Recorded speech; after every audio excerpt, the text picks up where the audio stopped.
बिस्मिल्लाहिर्रहमानिर्रहीम रब्बि इश्रह ली सदरी व यस्सिर ली अमरी वहलुल उक़दतम मिन लिसानी यफ़क़हू क़ौली। Assalamu alaikum to all my coruscating students. I hope you all are fine and safe by the grace of Almighty Allah. Students, in previous lectures we have discussed about ionic bonds, covalent bonds, chemical bonds. We have discussed about two types of chemical bond, that was ionic bond and covalent bond. Today we are going to learn about the third type of chemical bond, that is dative covalent bond or coordinate covalent bond. बेटा अब हम देखते हैं कि जो coordinate covalent bond है, जिसका second name है डेटिव कोवलेंट बॉन्ड, ये क्या है बेटा? Actually it is a type of covalent bond. ये भी कोवलेंट बॉन्ड की ही टाइप है, बट इसमें थोड़ा सा डिफरेंस है। हमने डिस्कस किया था जब कोवलेंट बॉन्ड को, तो हमने देखा था कि कोवलेंट बॉन्ड के अंदर म्यूचुअल शेयरिंग ऑफ इलेक्ट्रॉन्स होती है बिटवीन एटम्स के दरमियान। दो एटम्स के दरमियान हमने देखा था क्या हो रही थी, म्यूचुअल शेयरिंग हो रही थी। क्या हो रही थी बेटे?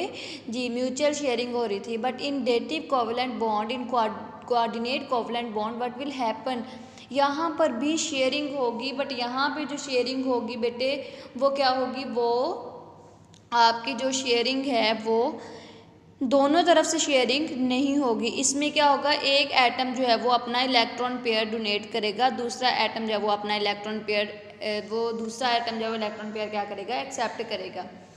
बात समझ आ रही मैं क्या कह रही हूँ? यहाँ पर भी शेयरिंग होनी है, बट शेयरिंग इस तरह से होनी है, सिर्फ एक ही शेयर करेगा, दूसरा शेयर नहीं करेगा। इसमें क्या होगा कि एक एटम जो है वो अपना इलेक्ट्रॉन का जो बॉन्ड पेयर ऑफ इलेक्ट्रॉन्स है उसको डोनेट कर देगा दूसरे एटम को। तो वो एटम जो डोनेट कर रहा होगा अपना इलेक्ट्रॉन पेयर, उसको हम डोनर कहेंगे, और वो जो एक्सेप्ट कर रहा होगा हम उसको क्या कहेंगे, एक्सेप्टर कहेंगे। ठीक है। So it is a type of covalent bonding in which the bond pair of electrons is donated by one bonded atom only. यहाँ पे सिर्फ एक एटम जो है वो डोनेट करता है, दूसरा एटम डोनेट नहीं करता। ठीक है, तो वो एटम जो डोनेट कर रहा है उसको हम डोनर कहते हैं, और वो एटम जो एक्सेप्ट कर रहा है उसको हम क्या कहते हैं, एक्सेप्टर कहते हैं। अब हमने देखा था कि जब हम टाइप्स ऑफ कोवलेंट बॉन्ड में भी, हम कोवलेंट बॉन्ड में देखा हमने, उसमें टाइप्स ऑफ कोवलेंट बॉन्ड भी देखी हैं कि 3 टाइप्स हैं उसकी, और फिर हमने उसमें देखा कि कोवलेंट बॉन्ड को हम सिंगल लाइन से रिप्रेजेंट करते हैं। बट यहाँ पर क्या है, आप देखें अगर, तो हम कोऑर्डिनेट कोवलेंट बॉन्ड को सिंगल लाइन नहीं बल्कि यहाँ पर हम क्या करते हैं, एक एरो से रिप्रेजेंट करते हैं। अब एरो लगाने का भी एक मेथड है। एरो लगाने का मेथड क्या है, वो ये कि जो डोनेट कर रहा है उसकी तरफ ये टेल होगी, जिसको दिया जा रहा है उसकी तरफ ये हेड होगा। यानी डोनर का ये वाली साइड है और एक्सेप्टर की ये वाली साइड है। जो डोनर है उसकी तरफ ये टेल होगी और एक्सेप्टर की तरफ उसका क्या होगा, एरो का ये वाला हेड होगा। ये चीज़ आपने याद रखनी है। ठीक है, यानी यहाँ से यहाँ पर जो है वो इलेक्ट्रॉन डोनेट किया जा रहा है। तो ये आपको पता होना चाहिए कि एरो जो है वो किस तरफ से जाएगा, और हमेशा वो एटम जो है वो डोनेट करता है जिसके पास लॉन पेयर्स होते हैं। यूँ लाइक अमोनिया के केस में नाइट्रोजन के पास 2 लॉन पेयर्स होते हैं, ये वाले। तो ये क्या करेगा, ये किसी भी दूसरे एटम को अपना ये लॉन पेयर यानी इलेक्ट्रॉन पेयर ये जो है वो डोनेट कर देगा। So it will be donor, ये डोनर बन जाएगा, और जो एक्सेप्ट करेगा वो क्या हो जाएगा, एक्सेप्टर हो जाएगा। समझ आ गई ना मेरी बात की? चले देखिए, यहाँ पे लिखा है कि small arrow is usually use to indicate the atoms and pair of electrons being donated. समझ आ गई? The head of arrow is towards the acceptor atom, ये मैंने आपको बात बता दी। अब बेटा जो non bonded electron pairs available on an atom like the one available on nitrogen in ammonia NH3 के केस में मैंने बता दिया, ऊपर वाले जो दो डॉट्स हैं उनको क्या कहते हैं, हम लॉन पेयर कहते हैं।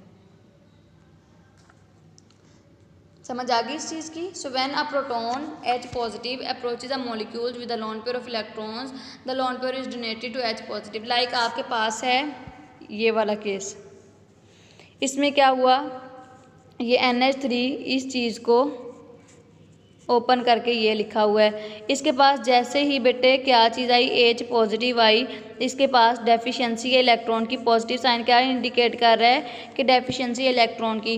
तो ये जो इलेक्ट्रॉन पेयर है ये इसको डोनेट कर देगा। अमोनिया है आपके पास, इसके पास जैसे ही H पॉजिटिव आया, पॉजिटिव का मतलब है डेफिशिएंसी ऑफ इलेक्ट्रॉन, तो ये क्या करेगा, अपना जो ये लोन पेयर है, ये इलेक्ट्रॉन पेयर है, ये इसको डोनेट कर देगा।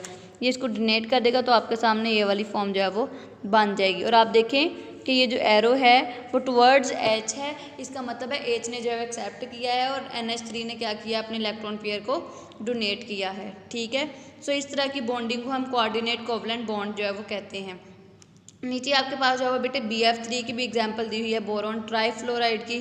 ठीक है, ऊपर अमोनिया की थी, नीचे जो है आपके पास बोरॉन ट्राईफ्लोराइड की भी एग्जांपल दी है। सेम जो है वो ऐसा ही है, इस केस में भी अमोनिया के पास जो है वो लोन पेयर है, तो अमोनिया अपना लोन पेयर क्या करेगा, बोरॉन ट्राईफ्लोराइड को दे देगा और ये जो है इसके ऊपर क्या आ जाएगा, चार्ज, ये सॉरी इसके दरमियान जो है वो बॉन्डिंग बन जाएगी। तो इस तरह की बॉन्डिंग को हम जो है कोऑर्डिनेट कोवलेंट बॉन्ड कहेंगे। अभी मैंने बताया बेटा फर्स्ट वाले एग्जाम्पल के केस में अमोनिया डोनर है और H पॉजिटिव आयन एक्सेप्टर है। सेकंड वाले के केस में अमोनिया डोनर है और BF3 बोरॉन ट्राईफ्लोराइड क्या है, एक्सेप्टर है। सो बेटे ये हमने देखा है कि किस तरह से जो है वो बॉन्ड बनता है। ठीक है, बोरॉन ट्राईफ्लोराइड और अमोनिया के दरमियान कोऑर्डिनेट कोवलेंट बॉन्ड कैसे बनता है, और इस तरह से हाइड्रोजन आयन और अमोनिया के दरमियान किस तरह से कोऑर्डिनेट कोवलेंट बॉन्ड बनता है। So this is about the coordinate covalent bond. I hope you understand it well. बेटे यहाँ पे एक और बात लिखी है कि the lone pair on nitrogen of ammonia molecules make it's a good donor. अब अमोनिया जो है वो उसके ऊपर लोन पेयर होता है, इसलिए इसको गुड डोनर बना देता है, इसलिए अमोनिया दोनों के केस में क्या कर रहा है, डोनेट कर रहा है। ठीक है, so this is about the coordinate covalent bond, or it is also known as dative covalent bond. I hope you understand it well. Okay students.